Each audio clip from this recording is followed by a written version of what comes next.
सावन के महीने में ये खस्ता खस्ता बहुत सारी परतों वाली मट्ठी बनाएंगे। कैसे बनाएंगे चलिए देखेंगे। राधे राधे, आप सभी का स्वागत है।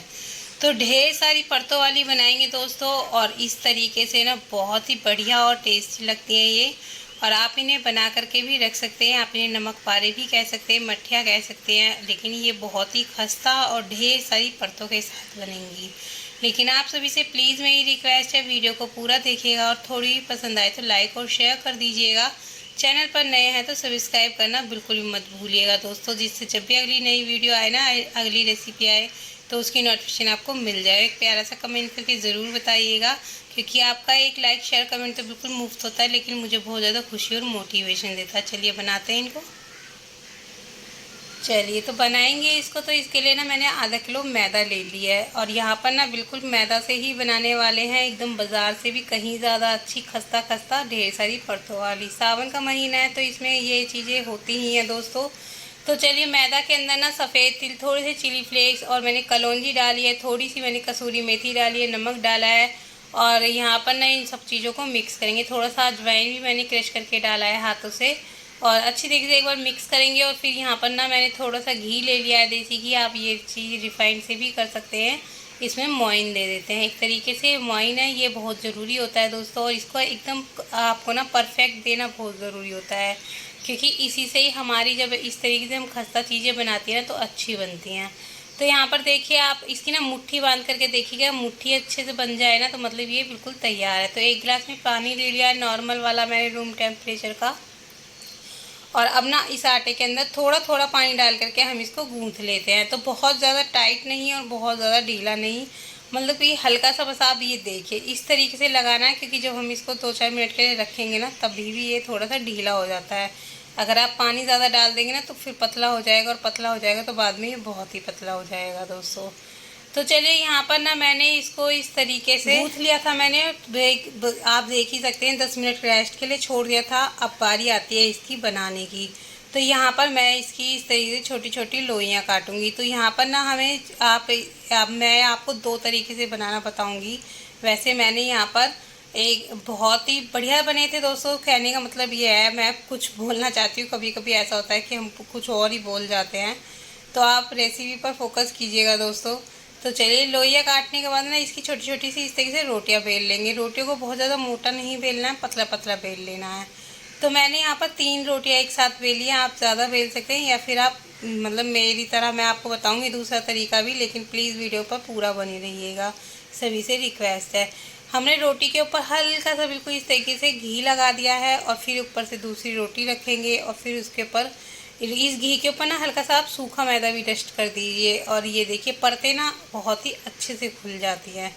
तो इस तरीके से दूसरी रोटी लगा दी है। अब इसके ऊपर भी थोड़ा सा घी और सूखा मैदा डस्ट करेंगे। तो ये प्रोसेस देख सकते हैं आप, कितना सिंपल सा है, लेकिन बनने में बहुत ही ज़्यादा बढ़िया लगता है खाने में दोस्तों। और बच्चों को भी बहुत पसंद आता है। और चाय के साथ इस तरीके से आप बना करके रखिए, महीनों ख़राब भी नहीं होती हैं। तो लीजिए, हमने तीसरी वाली रोटी को भी रख दिया है, और इसको भी ना अच्छे से बेल लेते हैं। अब देखिए आप इसे, तो अब मैं इसको बड़ा सा और पतला पतला एकदम बेल लूँगी। तो यहाँ पर आपको ध्यान रखना है कि रोटी को हमें पतला बेलना है। जितना पतला अच्छे से बेलेंगे उतनी ही अच्छी हमारी परतें बनेंगी फिर बाद में। तो जल्दी से हम इस रोटी को बेल लेते हैं दोस्तों। और सावन का महीना चल रहा है, सावन में ये चीज़ें दोस्तों अक्सर ही हमारे घरों पर खाई जाती हैं, बनाई जाती हैं। वैसे तो आप इनको चाय के लिए कभी भी बना करके रखिए, महीनों तक ख़राब नहीं होती है एक बार बनाने के बाद में। लेकिन आप, सावन का तो एक अलग ही महत्व होता है दोस्तों, क्योंकि यहाँ पर सावन में अक्सर हम लोगों के घर से भी आते हैं, हम घर पर भी बनाते हैं, या फिर मार्केट से लेकर के आते हैं। तो क्यों ना घर पर ही बनाई जाए। चलिए, बड़ी सी एकदम पतली सी रोटी बना ली मैंने उस रोटी की, और फिर से हल्का सा घी लगाया, सूखा मैदा डस्ट किया, इसको इस तरीके से फोल्ड करेंगे। और दोस्तों, यहाँ पर ना मेरी थोड़ी थोड़ी सी क्लिप कट गई थी बीच बीच में, क्योंकि मेरे फ़ोन का ना स्पेस बहुत ज़्यादा मतलब भर चुका था, तो अच्छे से बन नहीं पा रही थी। लेकिन मैं आपको सिंपल सिंपल सा तरीका बताऊंगी। इस तरीके से फोल्ड कीजिए, ऊपर से हल्का सा घी लगाइए, और फिर आपको इसके ऊपर सूखा मैदा डस्ट करना हल्का सा, और इसके बाद ना फिर से हमें इसे फोल्ड कर देना है। ये देखिए, तो आप देख सकते हैं किस तरीके से फोल्ड किया, मतलब कि आपको 3 से 4 तय बनानी है। और फिर जब इस तरीके से हो जाएगा ना, उसके बाद हम इसको इस तरीके से पतला पतला बेलेंगे। तो मेरी बीच की क्लिप जो है वो कट चुकी है। मैंने आपको बताया है 3 से 4 बार आपको इसको फोल्ड करना है। बस इस तरीके से पतला बेल लेना और फिर इसकी कटिंग कर लेंगे। तो बीच से कटिंग की पहले मैंने। और आप वैसे तो शेप आप लंबा लंबा भी बना सकते हैं, थोड़ा छोटा भी बना सकते हैं, तो ये बिल्कुल आपके ऊपर चॉइस है दोस्तों। लेकिन मैंने यहाँ पर इस तरीके से स्क्वायर शेप में बनाई है। तो आपको दिख नहीं पाया वो, लेकिन क्या करूँ कि थोड़ा सा ना वीडियो क्लिप कट जाती है, तो क्या बीच बीच में कभी कभी प्रॉब्लम आ जाती है। चलिए, तो मैंने जैसा कि आपको बोला था दूसरा तरीका दिखा देती हूँ फटाफट से। पहले तरीके से तो हमने उस तरीके से बनाया जिससे ढेर सारी परतें बनेंगी, लेकिन इस तरीके से भी आपकी ढेर सारी परतें बनेंगी।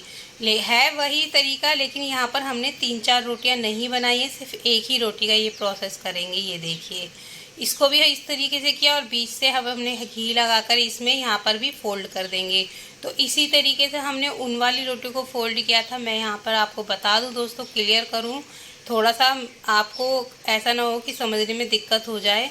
तो इस तरीके से बस हमने वो वाली रोटी भी ऐसे ही फोल्ड की थी। और इसको यहाँ पर फ़र्क इतना है कि वो मैंने 3 रोटियों को फोल्ड किया था, यहाँ पर सिर्फ एक रोटी के साथ किया है।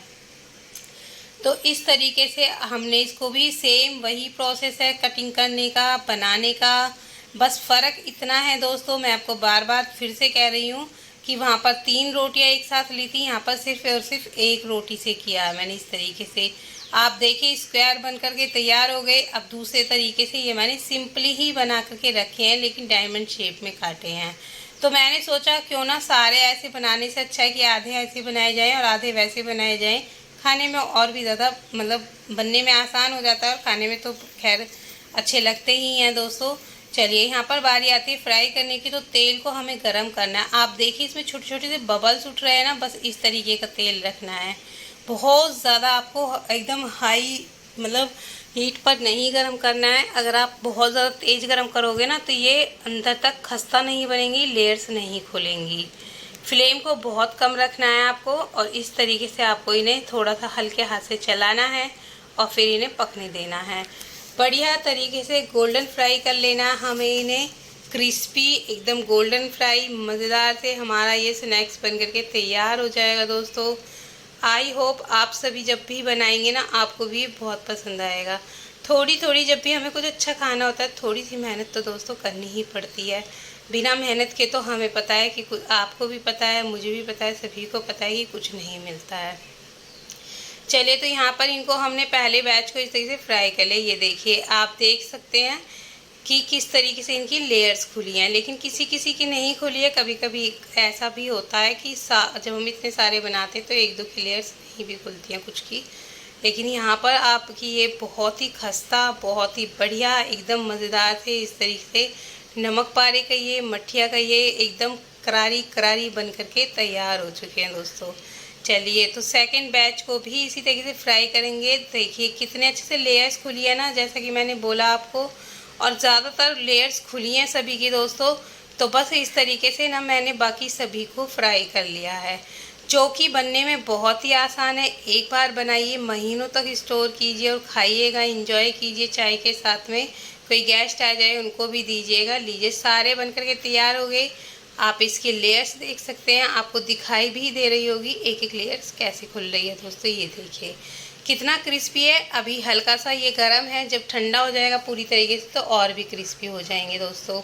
तो बस किसी भी एयर टाइट कंटेनर में आप भर करके रख सकते हैं। यहाँ पर मैंने दूसरे तरीके के भी ऐसे ही फ्राई कर लिए थे।